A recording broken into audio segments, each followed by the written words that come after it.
CPS is the agency that's charged with protecting children.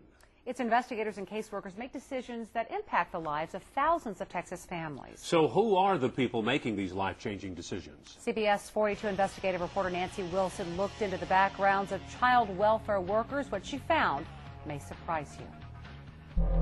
Assault, burglary, DWI, theft, domestic violence, indecent exposure, prostitution, possession of cocaine and marijuana, and selling alcohol to minors. What do all of these crimes have in common? They are just some of the crimes committed by people who work for the Texas Department of Family and Protective Services. That's right, the agency in charge of protecting Texas children. We found more than 370 employees have a criminal background. Some have direct contact with foster kids. He was really uncomfortable to be around. He always wanted to be a little too close. Here's one, yeah. Ashley Gallardo is talking about one of her former caseworkers. Romanus Ike was arrested and charged with indecent exposure after being caught performing a sex act on himself in a public park. He later pled guilty to a reduced charge of disorderly conduct. God, this guy was in my life. He was in charge of me and my brothers. He made decisions for us. She was shocked to learn of his past. At that time, I'm going to school. I'm a young girl, and this guy, what he did is disgusting.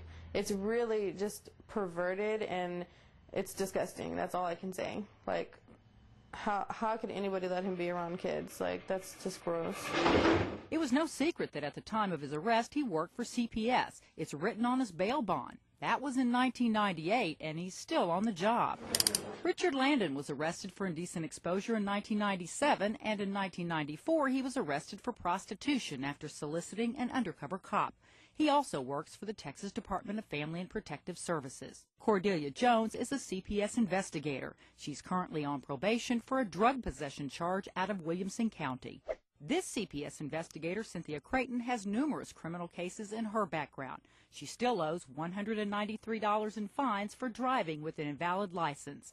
David Mendoza pled guilty to assault with bodily injury to a family member and violating a protective order. He's a CPS supervisor in El Paso. It's unacceptable. State Representative Pat Rose chairs the committee that oversees the agency. I think there are several solutions. The first is to make sure we get all background checks from across all states and any convictions. We can do that by requiring an FBI fingerprint background check on the front end of employment. And then as we move forward, we have to have annual background checks here to make sure that all current employees who have direct access to kids don't have these convictions. Ashley Gallardo agrees. We trust these people. They're all we have in the end because we're just taken away from our families. That's all we have. CPS declined an interview for the story, but it did provide information about its policies. Now, the department does do criminal background checks within the state of Texas when someone is hired. Employees are then required to self-report any arrest or convictions.